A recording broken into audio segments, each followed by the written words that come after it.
Hello,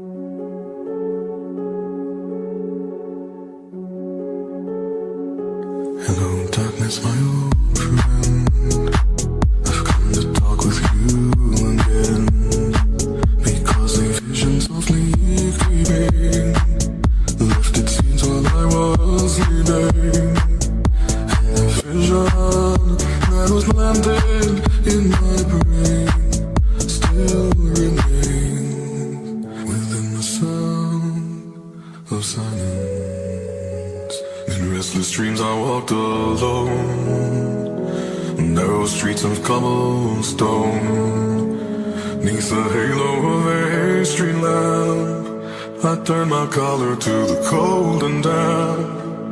When my eyes were stabbed by the flash of a neon light that split the night and touched the sound of silence.